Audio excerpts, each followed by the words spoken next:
All right, everyone, welcome. Thank you for joining us today for our presentation. I see that we're still having a few people joining us, so I want to give it a few minutes so people can trickle in.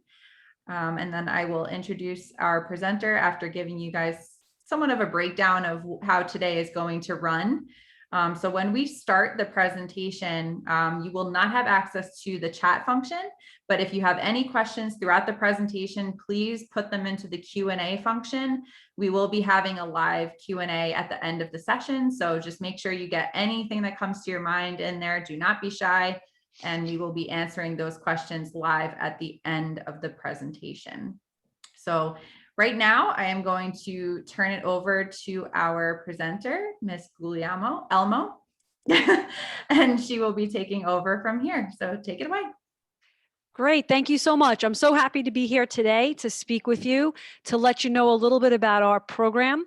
I consider it to be one of the hidden gems at Stony Brook, and I'm very proud of it. I'm a graduate of the program, and now I'm actually serving as the interim chair.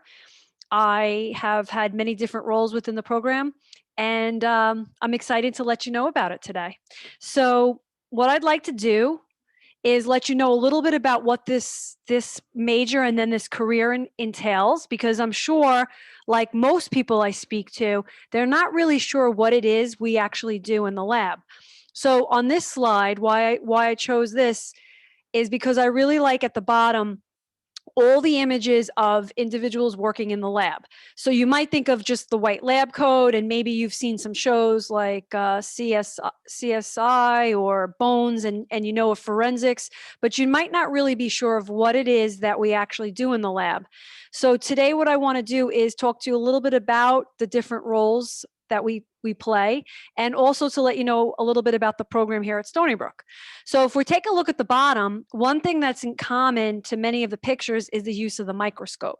So we have a lot of really cool instruments and machines that we use in the lab that facilitate the work that we do. So when you go to a doctor, you have basic symptoms, right? And the doctor takes note of that. And sometimes you might even have a characteristic rash, or maybe you have a fever, and all these can help pinpoint what's wrong with you. But actually, about 80% of the time, a physician does not know what's wrong with you until they get back lab results. So that's the importance of what we do in the lab. Without that vital role with us serving to provide that information, a physician wouldn't be able to diagnose a patient. So when you think of what we would do, one of the tests we have is a lot of times examining things that are so small we can't see with our naked eye. And that's why we use the microscope. So you'll see 3 out of these 6 pictures actually have individuals using the microscope. In addition to that, though, we also have other kinds of instruments. So if you look at the picture all the way to the left, this has a young person using an instrument. We call these tabletop instruments, where he's putting in samples and the instrument will give him results.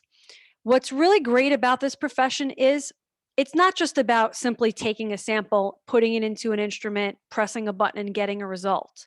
It's about the understanding of the technology behind it and what the results mean. We also are trained to understand when we get a result that doesn't seem right. So for example, if somebody were to draw a patient, take a tube of blood, right? Because anytime you've ever been sick, you've probably had to go to a doctor, and maybe they'll swab your nose or your mouth or take blood from you. When that sample comes to us in the lab, sometimes it wasn't handled correctly, or it wasn't stored properly. And then when we look to get results, the results are in error.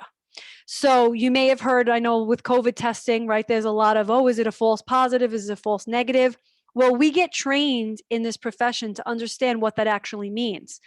It might be that the sample wasn't collected properly. Maybe it wasn't stored at the right temperature. We might have to repeat the results. And that's so important because, again, remember, the physician is going to treat the patient based on the results they get from us. I'll draw your attention to the one next to that. There's a young person, she has the the tube. She's holding the tube. And what does she do? She's looking, she's using her senses, her 5 senses, right? Observation, smell, all these good senses that we have to look for. In this case, it's a color change. So a lot of the results that we look for, they're chemical reactions. We will have some sort of color change. So she's looking to see that. And then we can use an instrument, we could take it a step further and use an instrument like a spectrophotometer to actually gauge I guess we'll call it the grading of the color change that we see. Because when we use our eye, it's subjective.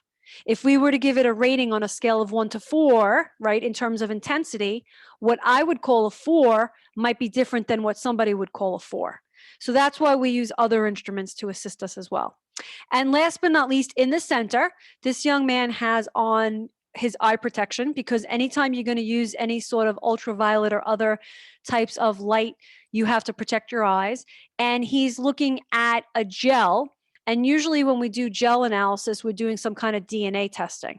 So molecular biology is an amazing area of the lab. Most of you, when you've heard of PCR testing, it might be associated with COVID testing. Well, this is one of the applications, but there are so many of them related to disease testing. So just a little tidbit about me, just so you understand why I'm so passionate about this field. I graduated from Stony Brook with a degree in Clin Lab Sciences.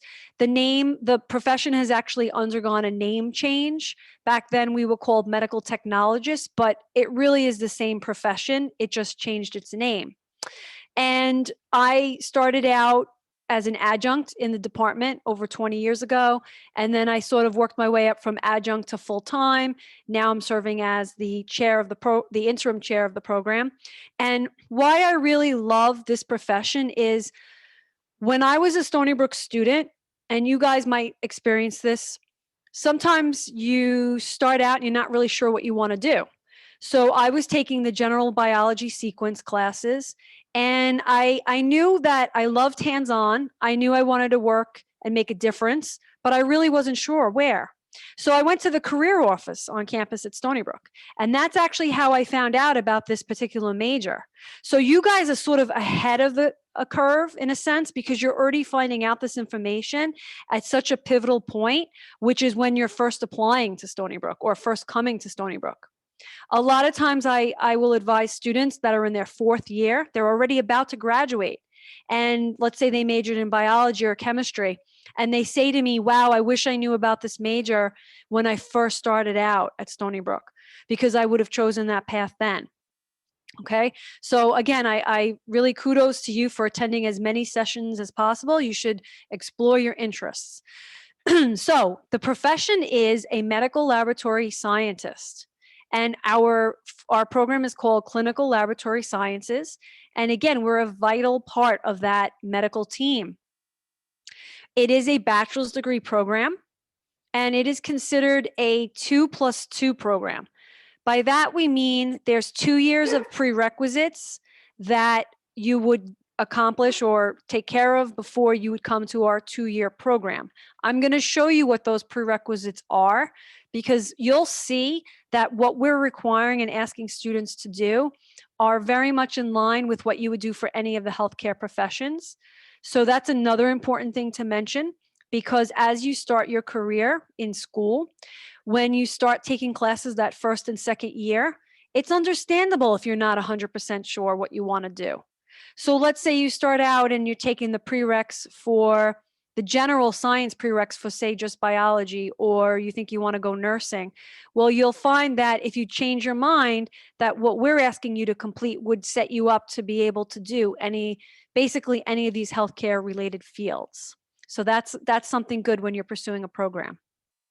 I absolutely love this picture.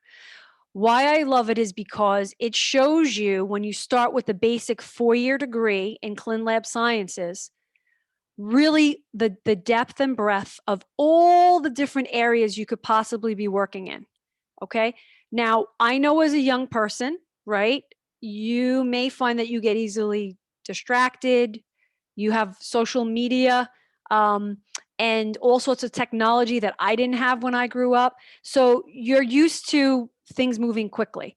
So you might find yourself being easily distracted, and you want a career that you can feel engaged in, that will keep you on your toes, allow you to use your critical thinking.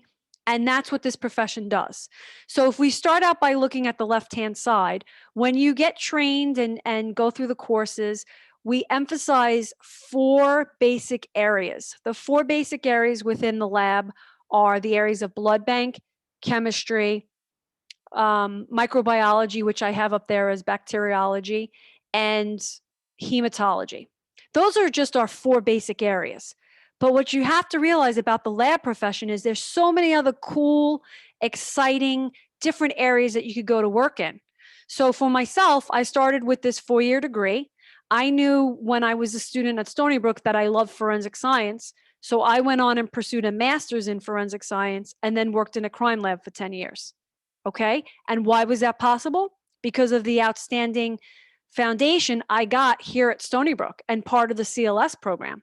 Because when you think about it, you're dealing with body fluids, whether they come from a person who is a clinical patient, right? We're trying to figure out what's wrong with them, or we're working with samples that are at a crime scene. The difference is clinically, they're liquid samples, whether they're in a tube, or again, I was mentioning to you swabs or nasal passage, or whatever samples you take.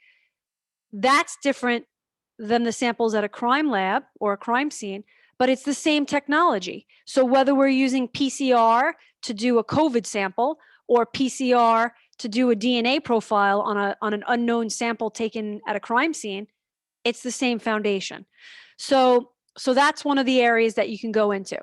And you'll see there's so many different areas in the lab. So hypothetically, let's say you're working in blood bank for a year or 2, and you feel like this area of the lab isn't really for you, it's a little too high paced, you would like to go to another area. Your training allows you to basically then switch to another area.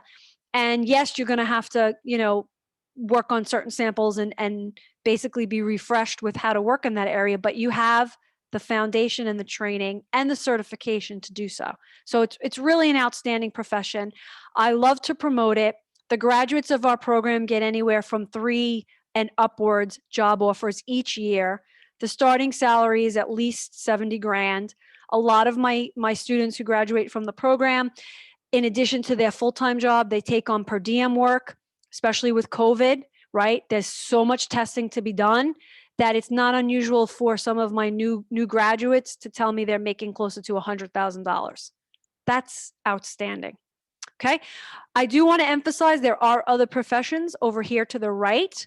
Most of these, if you notice, they are more advanced in a sense that they will require a minimum of a master's degree, right? So for example, if you're going to be an administrator or a manager, most of them want to see master's degrees.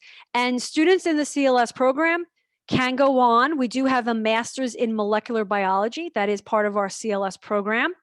And that's one option. I've seen students go on and get, say, a master's in public health if they're going to go on to administration. And then some individuals also want to stay in the lab. Sorry, I didn't mean to switch so fast. They really love the aspect of working with samples, and they'll go into something called PA, which is a pathologist assistant. So they actually serve a role in helping the pathologist look at the tissue samples, preparing them to figure out what the cause of death was. So really, honestly, there's so many different professions. There's so many opportunities. And again, if you like hands-on, you're good at attention to detail, you want to be part of that healthcare team, this is something to consider. So this is just something from the U.S. Bureau of Labor Statistics. Again, I will emphasize that it is a fast growing job. I don't know if I've said that before, but I will let you know that even prior to COVID, we have such a need for this profession because there is a large percentage of individuals that were eligible to retire or would be eligible to retire. COVID has only exacerbated that because people are kind of experiencing burnout that were closer to retiring, maybe want to push their dates up. So there's definitely a lot of growth potential in this area. You'll also see it's a little bit older. from 2018, this average salary here, I want to emphasize that this is nationally. Okay, so this is taking from what we have in the Northeast all the way to, say, the middle of the country, where CLSs might make less money per hour. So ours is closer to about 70,000. Okay, just so you realize. But I provide this for you so you could take a look to look this up yourself. Okay, a little bit about the program. So as I mentioned, we're a 2+2. We do have a full-time and a part-time option. I don't really want to mention much to you about the part-time option here because this is really geared for the working professional. So this is an option where we take those 2 years of prereqs that I'm going to share with you now, and we spread it out over closer to 3+ years. So it's much longer. And it's really, again, geared for people that already are working professionals that want to come back and do a career change. Here at the Health Science Center, we do operate under a module system. So when you start college, you're going to see that a traditional college class goes for 15 weeks, which is 1 semester. At the Health Science Center, we operate on modules. 1 module is 5 weeks. 2 modules are 10 weeks. And then we have 3 modules, which would be 15 weeks, which is what you're going to get used to when you start college. So why I mention this to you is because the program itself is 78 credits done in 2 years. That's a lot, right? Because if we do the math, if your typical semester is about, let's say, 15 credits they recommend you take, and you were to do 15 your first 2 years, you would have what, 30 and 30. You should have about 60 credits under your belt. We do 78 in 2 years. How do we do that? Well, based on the way the modules are set up, students in the program in their junior year start in September, right, which is considered fall, end of August, and they go all the way until the end of June. And also around what would be traditionally what we call the holiday break, where main campus doesn't have classes for about 6 weeks. We are only not in session for 2 weeks. So there's only 2 weeks that we don't have classes. Okay, so that gives you an idea of how we have built into the system these additional, weeks where we have classes in session. This is a program that allows the graduates to become certified and licensed. Okay, so what is certification? When you're in any kind of profession, usually the mark of you having your competencies and being prepared to work in that area is a certification. The certification is an exam. So in order to get certified, you have to complete the program in CLS. You have to be signed off that you've fulfilled all the prerequisites. And then you have to sit for a certification exam. This exam is given by ASCP, which is the American Society of Clinical Pathology. It is our professional society. It's 100 questions, and it's derived from the areas of the lab that you learn about during your entire schooling at Stony Brook, those 2 years. In New York State, we also happen to be a licensed state. So there's about 3 states in the entire US that will license medical lab technologists. I'm throwing another name at you. Yes, so clinical lab scientists are also considered medical laboratory technologists. It's the same career, but that's what the New York State law gives us our title for licensure, okay? So how do you get licensure? Well, the great thing about it is when you graduate and you take this one certification exam, it gives you, by passing it, national ACP certification and New York State licensure at the same time. So that's pretty nice. Okay, a little bit about the prereqs for the program. So as I mentioned to you, the prereqs that we're going to go through are basically your general prereqs that you would start out with if you're interested in any of the science or healthcare fields. So we look for 3 credits of English Comp. So that's going to be your Writing 102 here at Stony Brook. 3 credits of math. So this can be 123, 125, 132. So it's any college math class. 3 credits of statistics. Here at Stony Brook, we are looking specifically for AMS 102 or AMS 110. 3 credits of DIV, 3 credits of art, 3 credits of Hume, 6 of the SBS to include what we'll call the entry level SBS, and then your higher level, so an SBS plus. And by the way, if you're wondering about, some of these terms, you may not have looked this over yet, and that's okay. When you come to orientation, however that is, if it's virtual, if it's on site in small groups, I'm not sure what that format is, but you will learn about these, what I call gen ed requirements. Here at Stony Brook, we call them the SBCs.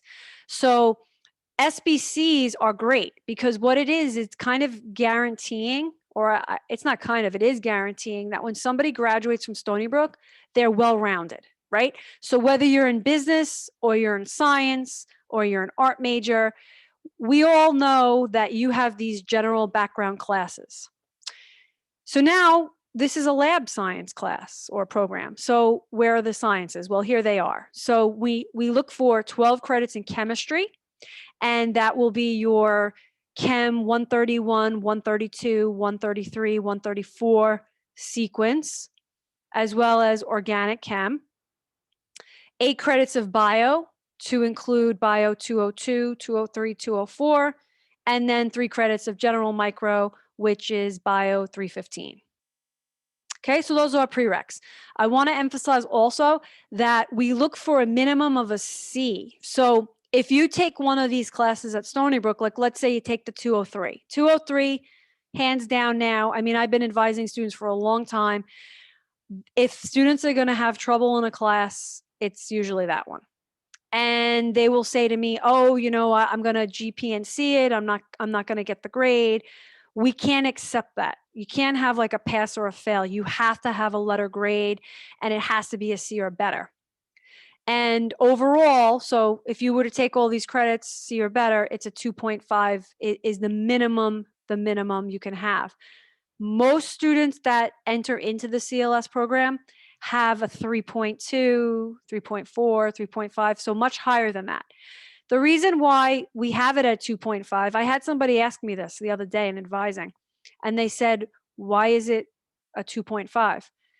Because you will at times run into a student, a person who doesn't do well in the lecture part of a class, right? So maybe they don't do well on exams, but they happen to be really good in the lab. They really excel with the hands-on part. They're more of a kinesthetic learner. And we don't want to stop that cohort of people who really can make an impact in the profession and really do well in the lab, but they just don't do well on tests. So that's why we have that minimum GPA, but more realistically, I'd probably say the average GPA is closer to at least a 3.3. Okay, so here is some of the list of the classes that you would actually take within the program, and I have them all listed out. If you take a look at the bottom, you'll see that I have the classes in white that are part of the part-time program that are hybrids. So again, I'm not going to talk about the part-time program. I want to just focus on the full-time option, and you'll see really the nice variety of the classes we have. So it's everything from learning about the ethics in the medical field to learning phlebotomy, which is a skill, how to draw blood, to by the way, in the program, I teach the chemistry classes, pharmacology, and I teach a class in forensic science. So for example, with clinical chemistry, I can speak to that. There's 3 classes in that sequence, and you would complete the classes within chemistry, and then you would go out to clinical rotations. So I'll talk about rotations in a minute, but in the chemistry classes, the first one, you learn about the technology and all about the instruments and how they run and what's their principle and the basis behind them. In the second class in chemistry, we talk about the analytes and the markers that get tested. So for example, if we have a patient present to the ER and we think this person's experiencing a heart attack, what markers do we need to test? What do we look for in that person's blood? So we'll learn all about that in the second chemistry. The third chemistry class, I call it the esoteric chemistries, And that means basically the chemistries that aren't normally done. So for example, if somebody is possibly suffering from an immune disorder, or maybe we think something's wrong with their thyroid, or now, you know, they're pregnant and we think some of their lab values might be off and we need to do additional testing. So it's not your everyday type of testing, but yet very important testing that needs to be done. Because remember what we said, if we don't do the lab testing, we don't have that snapshot into what's going on in someone's body, right? We're not going to know that just based on signs and symptoms. And that's why the lab is so important. Another really important aspect of this program, and I like to emphasize this as well, in our senior year, you'll see down here, I have down the research design and tutorial. So for those of you that think you want to get involved in some sort of research while you're here at Stony Brook, because you have thoughts of maybe applying to med school one day, or you want to be in a research lab, in the senior year, all students in our program are placed into groups. They form groups of about 4 students, and they actually develop a research project where the first half of the year, they come up with the proposal, they do the lit research, the design, the development, they write the research proposal up in a paper. And then in the spring of that senior year, they actually carry out the experiments, the data collection, they come up with conclusions, and the final product, they put together this research paper and a poster. And I have had over the last 10 years, probably about at least 3 times that my group, my research group of students, has been able to take their work and present it at a professional meeting. So there's a lot of really great opportunities here. I'm going to skip through this one because this is really distance learning and this is part-time and this is really for someone who already has a bachelor's degree. And again, I'm going to skip this one. It's about the hybrid courses, which is for the part-timers. And I'm going to get to this really exciting slide. So a lot of students feel, and I kind of agree with them, that this is one of the best parts of the program, and that is the clinical rotation. So as you finish the different areas, so for example, once you're completed with those 3 chemistry sequence classes, you are ready to go and do your clinical practicum or rotation. And you'll notice that we have them in chemistry, hematology, microbiology. Immunohematology is just a fancy word for blood bank. And then we have one in hemostasis, which is blood coagulation.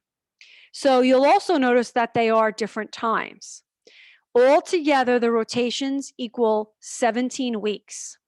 So 17 weeks, along with the hands-on labs we do as part of the teaching labs, gives you the number of hours that the state requires for you to be a licensed clinical lab scientist. Okay? So it's just like when you're in high school, right? You take in the Regents exam, and remember how the Regents required that you did X number of lab hours. So it's really important for your teacher to have those copies of the labs that you did because they need to send it to the state to allow you to sit for the exam. It's the same thing here. You have to do these numbers of hours, and that will allow you to then sit for the licensing exam. So what happens during clinicals? Well, you get assigned a location. We have about 19 clinical affiliations to include everywhere from large hospitals like Stony Brook to small hospitals like James T. Mather to private labs like Icon. And what you would do is you would spend your time working a shift, right? So if you could get assigned, say 7 to 3 or 8 to 4, 9 to 5, and you basically shadow individuals that are working in the lab. You assist with things. You might help get the reagents ready, or you might help set the test up. You cannot, though, as a student, report out any results. So that's the difference between you shadowing and observing versus someone who's actually doing the work, okay? But that's a great learning opportunity. Many of the students come back from these rotations, and that's where they get their job offers from. So it's really exciting. It's also a great opportunity for you as a student to really reflect on where you're working and the work environment. You know, like I know personally, I had a small hospital, and then I also had Stony Brook. And I knew that although I liked the family feeling of the small hospital, everybody knew each other, I really love and thrive off of a larger place like Stony Brook because there's so much going on. Any given day you might be able to attend, some kind of seminar, or you just have so much going on there that a lot more samples to analyze, a lot more activity versus a smaller hospital. So that's an opportunity for you really to see what your likes and dislikes are, so that by the time you graduate, right? Remember I said to you, you get 3 or 4 job offers. You might know already because of clinicals that, guess what? I didn't like chemistry. I kind of liked hematology, but my true love was blood bank. So that's where you would look for a job. Okay. And this is really so super important. So when you come to Stony Brook, you can tell Stony Brook that, for example, say you really loved what you heard today, you want this to be your area of interest. You can do that before you come here, right? During orientation, you let them know that, or beforehand when they question you. But the deal is, with an area of interest, you're not in the major. You've only expressed interest in it. The next step is you'd have to contact the department. And I have down here my information, my email, and you'd have to set up a one-on-one session. So the one-on-one session would be, I'll meet with you, right? Probably via Zoom, and tell you about the program, which is what I'm really doing right now. And what would happen would be, if you're very interested as a freshman, after your first semester, I have paperwork that I can give to you that you can fill out, and you can say, I want to declare as a freshman. So what's the advantage to doing that? Well, guess what? If you declare as a freshman and you fulfill all those requirements that I showed you, those prereqs, and you get a C or better in everything, and you have 57 credits, which you will, you are guaranteed a seat in the class. Meaning that after your freshman and sophomore year, and those classes are done, you cross over to our program at the Health Science Center. You already have admission. It's guaranteed. Why is that good? Well, we have a class size of 26. So if you aren't freshman declared, you then have to apply. So the application process involves literally filling out an application, okay? And in the application, you put down all information about the classes that you've taken and your grades and things like that. You have to give transcripts from any institution you've ever attended. You have to provide us with 3 references. You have to pay the application fee. You have to complete small essays about why you're interested in the lab and, where do you see yourself in 5 years and things like that. And you have to come for an interview. So if you find out about Freshman Declare, which is why I'm so glad I'm sharing this with you today, you can bypass all of that and have a seat in the class. Okay. The other thing is, again, let's talk about the GPA. So we set a minimum of a 2.5. That's what you have to maintain. When you come to Stony Brook, I'm going to tell you right now, no matter how good you are, like I graduated number 3 in my high school. Okay. I was used to working hard. Stony Brook science classes are very hard. You will work for the grades. Okay. So if you start to realize, well, hey, I used to be an A student, but now I'm more like a B, and you start to panic, you know that if you are freshman declare, if you wind up in the end with a 3 or a 2.9, you're still going to have a seat in the class. The people that apply to our program tend to have much higher GPAs, right? 4.0, 3.8, 3.5. You don't know how competitive you're going to be in that sense, in that application pool. But you freshman declared, you've guaranteed yourself a seat in the class. The other thing I want to mention is, if you are a freshman declare, it's all of those classes that I spoke about, and one other course is required, and that's called HAD 210. It's Introduction to CLS. And we do have a requirement of an A- or A. Okay, so you can't get lower than an A-. And this class is not a difficult class. It's similar to a freshman seminar, which you guys will be asked to take those when you're a freshman. And basically every week of the class, you learn about a different area of the lab. There's a midterm and a final. And most times students have no problem at all obtaining that A or the A-, but we do keep it as sort of kind of a red flag for us. If someone were to get lower than that, we really kind of have to look at, well, what's going on? Are they not really interested in this? And, how are they scholastically? So that's going to be a way for us to weed out. So if you happen to get lower than that, we would just simply ask you to you're not going to have your freshman declare status. You would have to apply to the program. Okay, so there's a lot of options with that. All right. And the last thing I just wanted to reiterate to you is that's my email. We also do have an administrative assistant for the department. I have her information down here as well, Catherine Gropper. And this is our website link. So I encourage you, if you really like what you heard today, you want to learn more about the program, see some of the opportunities and what we're involved in, to check out our website. Okay. We are a very interactive department. I firmly believe in service to the community, to the profession, and I encourage students to get involved and to become engaged. And I hope to hear from you if you have any questions.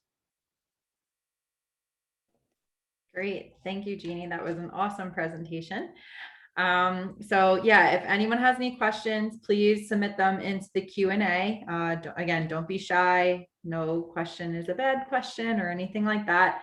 I did jot some down for you just as I was listening to your presentation. So what are some of the most common careers you find your graduates pursuing? That's great. So I would say we do have a good subsection of the students that are, I don't want to say true to, but they remain in their lab roots, so they stick with their lab roots. And probably, I would say within 2 to 3 years, many of the students are put in positions where they're sort of like the lead tech or the lead CLS, and then even supervisory roles. So there is a lot of movement with that. And then I would say of the other section, maybe, I don't know, less than a third, those students will oftentimes look to become maybe that pathologist assistant that I was mentioning to you with a master's degree, or they would apply to our master's in molecular biology, because a lot of the lab testing is going the route of molecular diagnostics. So that's a great area to get a master's degree in. Somebody once told me this, and I really believe this, that when you have a bachelor's degree in a certain area, you should get a master's in something different. So for example, if you had the background in CLS, getting the master's in molecular biology will just make you more diverse. So that's something that students do. And then we do get, students often ask me this, I would say not every year, but at least every couple of years, I get at least 1 or 2 students that apply to med school. And something to keep in mind is when you apply to med school, right? Just like with any kind of profession, you want something that makes you stand out. You don't want to be a dime a dozen, right? So if everybody recommends to apply to med school, you have a bio degree, right? And they're looking, or psychology, and they're looking through that.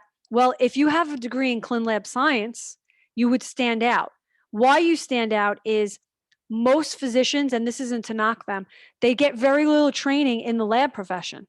Someone once told me they talked to someone that graduated from med school. They literally had 6 hours in one class where they talk about lab testing, and that's it.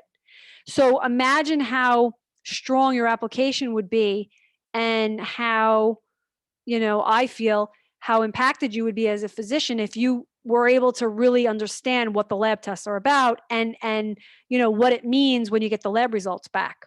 So that's something to think about as well. If you have intentions down the line, maybe not right away, but you thought maybe at some point you might want to go to med school. It's a possibility. Great, thank you. And then I know you mentioned the molecular biology as an option for graduate. Are there any other programs that you see your students pursuing at the graduate level? Do most of them go on to pursue a graduate degree, or do they go right into the field typically? I will say this, all of them have jobs right away if they choose, right? If they say, you know what, I don't want to go back to school right now. I want to, and this is a great suggestion. I need to take 2 or 3 years. I want to pay off student loans. I have other aspirations. And then it's so funny. I find once you're done studying for school and all the pressure you had when you're in college and you get that first job, I know this happened for me, and you're done by 4 o'clock in the afternoon, you say to yourself, wow, what am I doing with the rest of my time? So a lot of times I get students that get that bug to go back to school. And what's really beautiful about this profession is many of them get tuition reimbursement at their job site. So after 6 years, or 6 months or a year, that's the most common time frame, students will reach out and they'll say to me, oh, I'm applying for a master's program. I'll be honest, a lot of students who are working full time, they want a master's program that's entirely online. By the way, that's my dog howling at the fire truck. I apologize for that. He howls when it goes by. So if you're a working professional and you have other obligations, right, whatever you have going on, you gravitate towards these online programs. So some of my students have found the niche in the area of, say, informatics. So they'll find a nice online program and work on their master's while they're also working full time. So there's a lot, it's hard to say exactly, what areas most students go into, but I will say that I'd say probably at least a quarter of them reach out to me after a couple of years. I even have someone now that just asked me for a reference. She's been out of school 6 years and she wants to go back to school. So you never really know when that's going to be something you're interested in, but we're here to support you. And I always say I can write you a reference. You just need to give us a CV so we kind of know, or resume, what you've been doing the last 6 years. But there's one thing that I can always attest to, and that is that I know that you went through a rigorous program here at Stony Brook. So I have no doubts that you can do a master's program. Perfect. Yeah. Yeah. Thank you. So we did have one question come through. So if you applied under the CLS program and were accepted to Stony Brook, are you automatically in the program, or do you have to do a freshman declare? So to kind of answer your question to that again, the only thing you can say coming into Stony Brook is that you have an area of interest. And the area of interest does not guarantee you a freshman declare spot. So what you would do is, the way to handle it is you could either do undeclared, you could pick something like biology or health science, whatever your interest is. And you could say as your AOI, Clin Lab Science. And then that first semester you're here, I would recommend even doing it like a week or two on campus once you start to settle down with your classes, that you either reach out to myself or Kathy, and we would set up with you a meeting so we could start preparing you right away. Because here's what it is. You want to make sure that you're registering for the classes in the proper sequence. And I know you're not going to get that registration date until mid-October, but that's going to come really quickly. So that's why you should make a point to get in touch with us the first couple of weeks that you're on campus, so we can start to guide you in the right direction if that's what you want to do. Great, thank you. One of the other questions that I wrote down is, do you offer test preparation for the ASCP certification? That's a great question. Yes. So in the senior year, we have a class built in place. It's already set up where, because think about it, it's 100 questions and it comes from 2 years of schooling. It's a lot. So we start preparing you early on. This class starts meeting in the fall and it continues into the spring by reviewing topics with you. We also give practice comp exams. Not to torture the students, because people will say, who wants to sit and take a 50-question test? But it's really to kind of prepare you. When you start taking those exams, if you see, oh, I don't do really well in this area, I need to, brush up on this, it's going to help to guide you. And a lot of times students will come back and say, you know what, the questions you gave us were even harder than the actual test. So it really prepared us because we did a lot of studying for it. That's great. Thank you. You can always be over prepared, right? Right, exactly. We'd rather have that than say, oh my gosh, we weren't prepared. So yeah, exactly. Yeah. Are there any clubs or organizations directly associated with the CLS major for students to join once they get into the program? Yeah, that's a great question. So I want to say probably about a year prior to COVID, we did have a pre-CLS club. And I know that the last year, so like around 2019, as far as I know, the person that was in charge of that club kind of, I don't want to say dropped the ball on it, but it was something that they were no longer able to do. So that would be something that we could look into trying to sort of, resurrect again, having that sort of club. But that's really the only club that I'm aware of. We do, I will say this though, if you really wanted to learn more about it, I also am a big proponent of talking to students who are in the program, like current students, because you really get a feel for what this whole experience has been like for them. So if somebody were to reach out to me, I have no problem with providing some emails of students that would be able to give them a good idea of, you know, I want to say behind the scenes, what goes on, right? Because I can tell you, I'm a former grad, I work in the program now. I could tell you my opinion, but you might want the insider scoop and they can give you that. So I could definitely help you with that.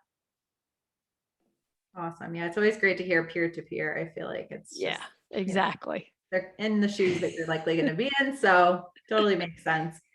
So I actually don't have any, or we don't have any other questions coming through. But the one thing that I always like to ask our presenters, and I want to throw this out to the attendees as well. If you do have other questions, still feel free to throw them into the chat. We have about 10 minutes left. But I always like to ask the presenters, what advice can you give to these newly admitted students as far as pursuing a program like CLS, or just in general, whatever advice you have for starting college? Yeah. So I guess two pieces are relationships are really important. So I know that I like when students will send me a nice email where they, maybe want to find out more about my profession, or we'll set up a Zoom, something like that, as opposed to the approach where I don't know, you might not even send an email, but just kind of show up and say what's available to me. So I would say take the time when you're pursuing these different opportunities to try to establish, a relationship. Also, because at some point, like, for example, if you're applying to my program or some other professional program, you're going to need references. So it's never too early to start that interaction with a professor. Um, I know I teach the freshman seminar. That's going to be a class that you guys are going to be asked to, fall, you have a certain one you have to take, and then spring, you can pick one. I actually teach one. It's called Forensic Chronicles. If you want to take it, it's in the spring. It's the freshman 102. And I talk to my students about starting those conversations. I know, I'm going to be honest, I was a shy person myself, right? It's very hard sometimes to come out of that, but you have to realize that you might need these references. And if you're in a class that has 100 people and the professor never got to know you, how can they really write that? So I would say, be proactive, think about these opportunities. There's a way to be assertive, but not aggressive. Right. So I don't like a student who's emailing me right away about an assignment very, very kind of aggressively, but yet there's a way to be proactive and to approach with questions and things like that. So I recommend that. My second piece of advice is always take up an opportunity. Never let an opportunity pass you. So right now, by you being involved in something like this and just finding out as much as you can, that's how I found out about forensics. Okay, I was at Stony Brook, I'm in the CLS major, and I got offered an opportunity to take a class called forensic toxicology. And it was an elective, so I knew that it was additional work, but I wanted this opportunity because I wanted to see if it was something that was a good fit for me. And that's what I really recommend. I recommend you getting involved in any opportunity that comes your way, that presents to you, because everything is an opportunity to learn, and you'll find out more about you and more about your interests. So I think those are two pieces of information that I would share. Those are great. Thank you.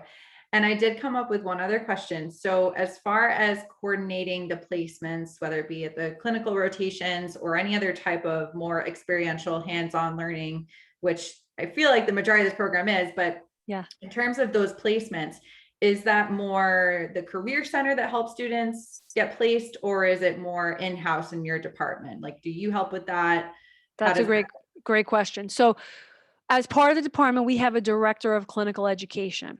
And one of the things we start to do is we will send you out surveys and other, um, other, I guess, emails where we'll ask you, we have these clinical affiliate sites. Can you please tell us what your first, second, and third choice would be? Okay, so that's one thing.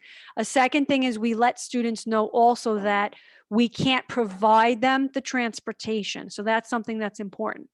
So students sometimes, like I know when I was in the program, I didn't have a license yet. I hadn't gotten it yet. So how I got myself to clinicals was I had a fellow student who we were in the same site. And I said, oh, if I give you gas money, can we split the ride? So you have to be creative sometimes, right? Because not everyone's going to have a car or have money to afford a car or pay insurance, but you can make it work. So whether it's public transportation, or maybe your site is Stony Brook and you're living on campus. So we will ask you for your preferences, your first, second, and third choice. And we look to try to get you your first or your second choice. And the rotations themselves are in your junior year and your senior year. So you don't have to worry about finding your own sites. We'll help you with the placements. And also as part of that instruction or that time, you will have some responsibilities. So you'll report every day, you'll keep a log of all the activities that you do, you submit that information. You also have your preceptor, that's the person at the site that sort of is responsible for you, will sign off on your attendance. So that's how we verify that you're there. And then at the end of the clinical experience, there also is an exam, and the exam will ask you to answer questions about things that you've worked on during clinicals. So that's how we kind of, assess if somebody, because we have to assign a grade to it. It's not just about completing the 17 hours, but there has to be a grade assigned to it as well. Got it. Great. Well, thank you so much, Jeannie. This was a really, really wonderful, comprehensive presentation. Really, really great job. I did post, as you were talking about some of, your website and your contact information, I posted all those links. So make sure that you guys are, taking those and bookmarking them. We will have this video recording on our YouTube page. So I just linked that for you guys. If you missed any part of it, or you wanted to rewatch, if you missed anything, definitely feel free to do that. Again, I want to thank Jeannie. That was really, really awesome. Thank you to all the attendees who came today. Thank you to Kelly behind the scenes today for helping with the chat. And I hope you all have a great evening and a great weekend. Great. Thanks, everybody. Feel free to email. Have a great night. Thank you. You too. Thanks.